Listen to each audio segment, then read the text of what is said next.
Are you feeling overwhelmed and uncertain about how to scale your business sustainably? Do you have big dreams for your business, but you're struggling to turn them into reality? Or maybe you're just tired of sacrificing your health, your well being, time with your family, and your own self care, all in the pursuit of success. Not only is this not sustainable, but it can lead to increased stress and decreased productivity in the long run. Don't let the chaos of running a business hold you back any longer. Join our 12-month Real Women, Real Business Mastery program and start building the business of your dream with clarity and confidence. If you're ready to achieve six-figure plus revenue growth, rediscover your passion for your business, and say goodbye to overwork, then let's chat. Book a free business planning session at aboutshaunalynn.com/plan. Check out the link in the show notes.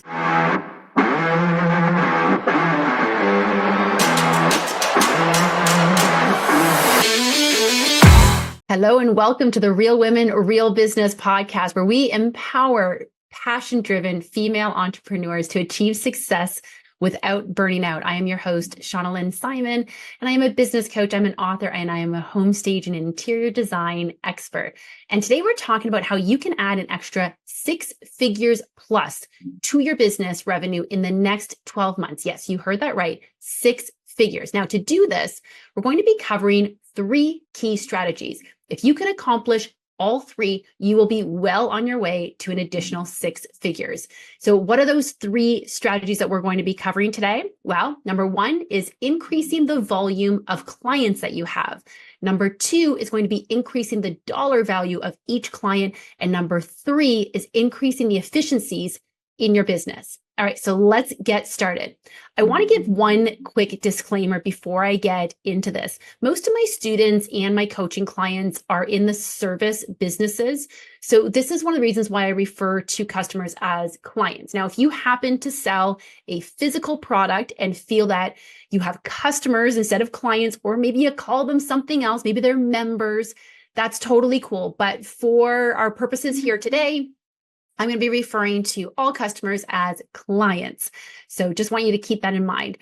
So let's talk about increasing the volume of clients. To grow your revenue, you need to bring in more clients. This is how a lot of people operate. Now, you may not have capacity for more clients, in which case the other 2 strategies are where you're going to be focusing most of your effort. But if you do have the capacity to take on more clients, then that's what we're going to cover right now. So in order to do this effectively, essentially what we're trying to do is cast a wider net. So you need to understand who your ideal clients are and where you can find them. Knowing this information inside and out is going to be crucial. So ask yourself, who are they? What are their pain points? And what solutions are they looking for? Now, once you have a clear picture of your ideal client, and I have talked about this in previous episodes, specifically, be sure to check out episode 17, where I talk about crafting marketing messages to attract your ideal client. We went into some detail about your ideal client on that one. But now, once you have this clear picture of your ideal client, you can then tailor your messaging to speak directly to them. Again, check out the last episode, episode 17, about more details on this. But if your marketing is falling flat, then it's because of one of 3 things: what you're saying, how you're saying it, or who you're saying it to. Now, it can be a combination of 2 or even all 3 of these things. And we've already covered the who you're saying it to, right? That's your ideal client. So we've got that figured out. So we want to craft compelling messages that hit on their pain points and clearly identify how you're going to solve those pain points. So once you have your message nailed down, and again, go to the last episode to get more details on this, because I'm not going to be covering that part in detail here. I'm going to assume that you already have a compelling message to share. So now it's time to get in front of your ideal clients. One of the most effective ways to do this is going to be through social media marketing. So your platforms like Instagram, Facebook, and LinkedIn are fantastic tools for reaching a larger audience. Again, you've got to make sure, though, that your content speaks directly to their needs and really showcases the value that you provide. Now, it does take some time to build your following and build that know, like, and trust through social media platforms. So another way to get your name out there to gather some more clients is networking. This is a really powerful strategy. This could mean attending industry-related events. It could be about joining local business groups.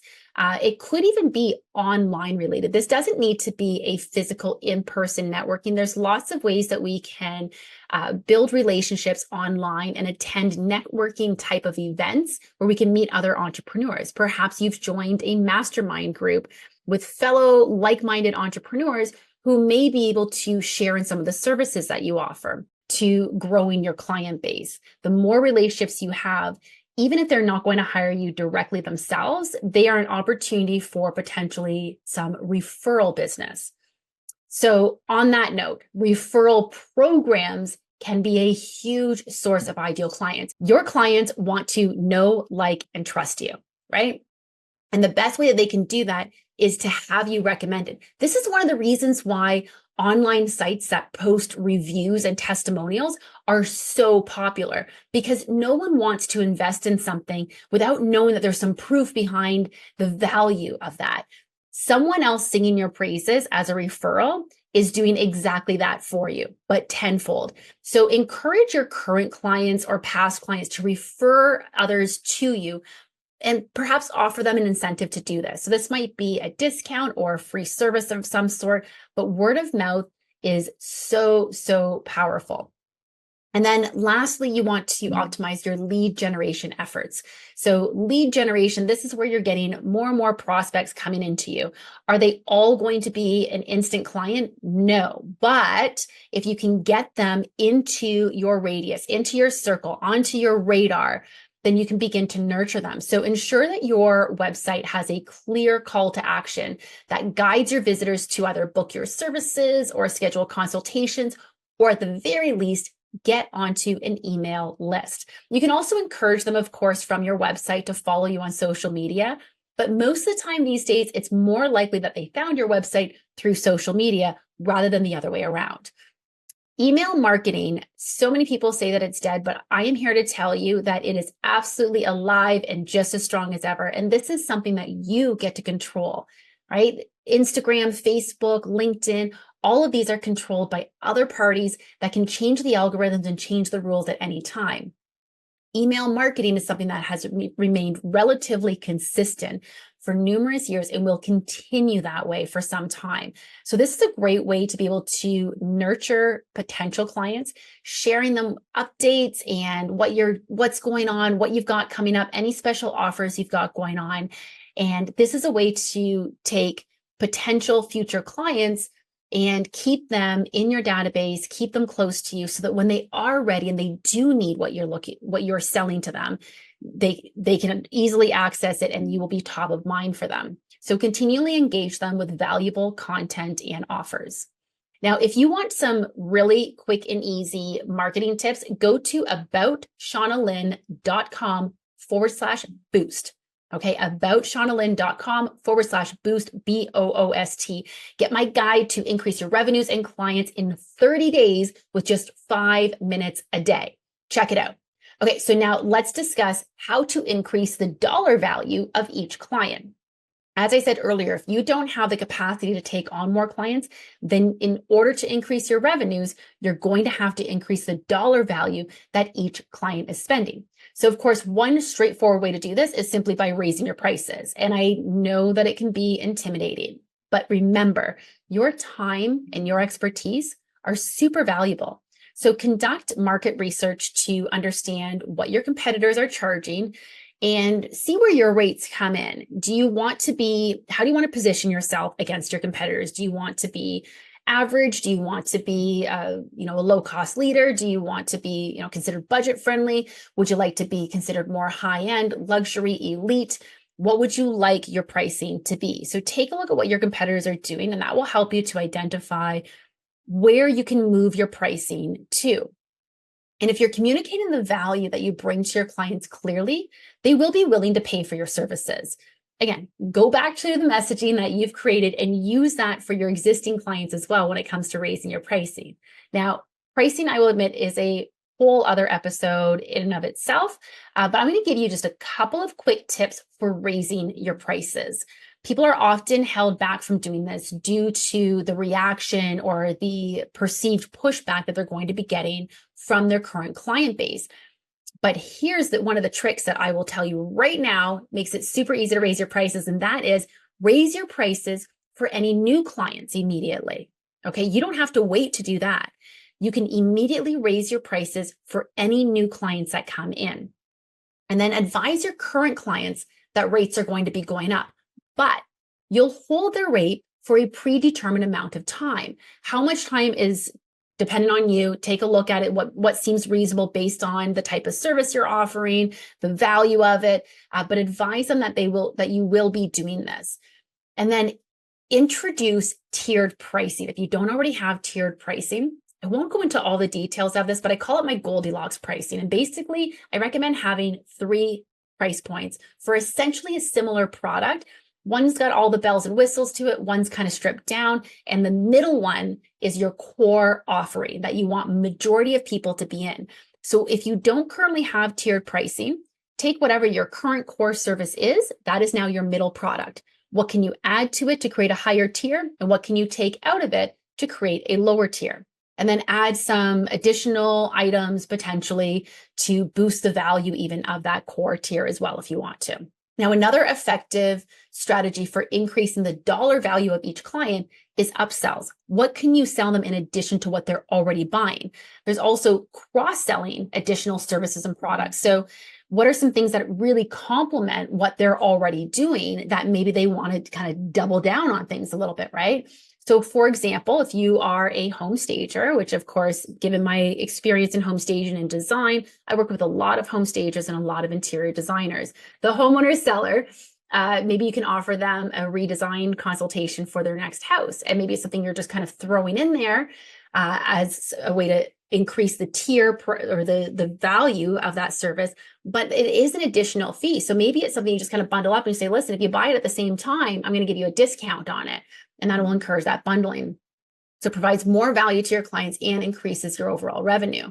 Another way that you can do this as well, if you are a stager, is maybe you're adding in a couple of extra rooms for a reduced rate. If they're not going to be taking up a lot of expense from you, if it doesn't take a lot of time, it doesn't take a lot of inventory, what else can you potentially be doing?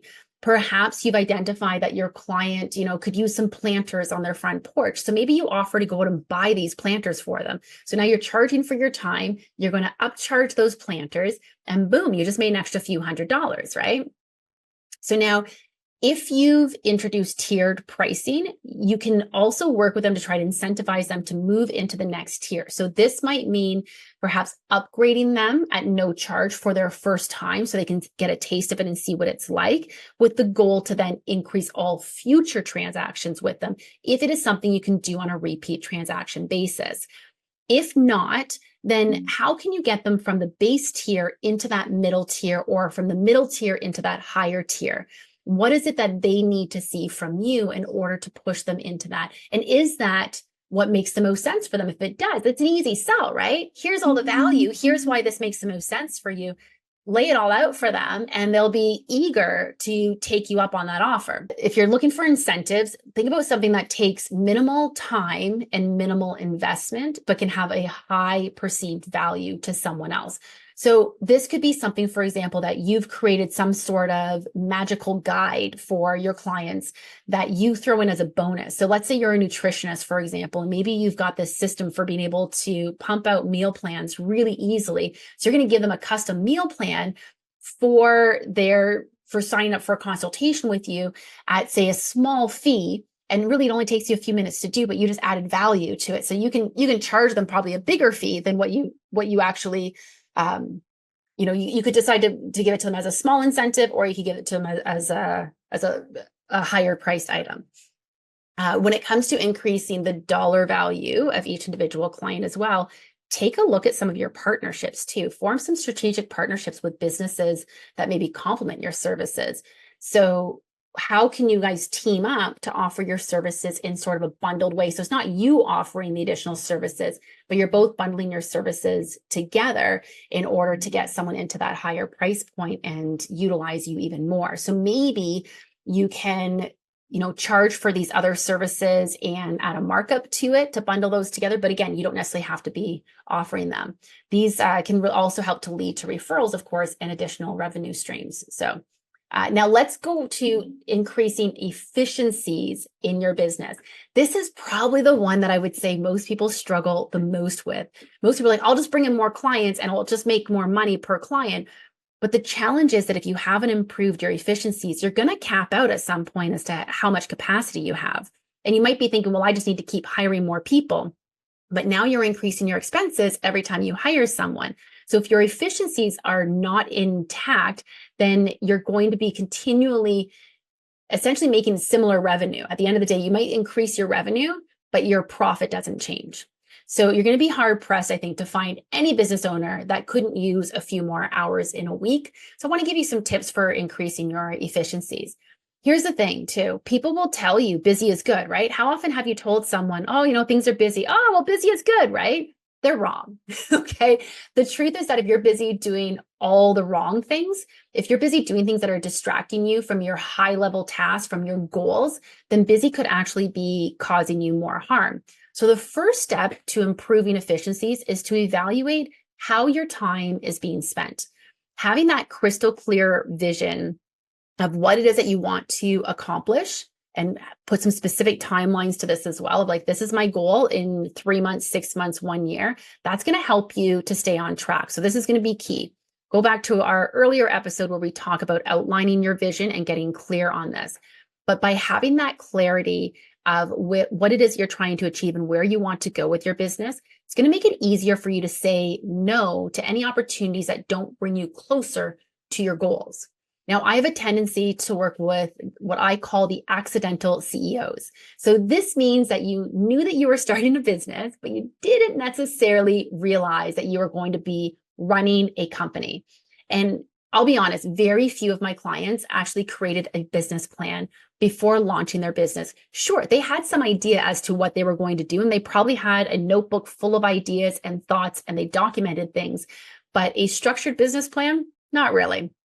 So while they had some ideas as to where they wanted to go, whether it was in their head or maybe a few things even jotted down, they didn't really have it clearly outlined. And that ends up leading to a lot of ambiguity and confusion as you begin to grow and try to scale your business. So when I work with my clients, one of the first things that we're going to do is we're going to take a step back and we're going to get clarity on that vision, because every decision that you make depends on what that vision is. So we want to make sure that we're being strategic, right? And if you're not taking the time to reflect on your business and its structure, your services, your pricing, your operations, then it's going to be really easy for things to get out of focus. And this is where those inefficiencies come in, because we're not working on the tasks that are going to be most important for bringing us closer to our goals.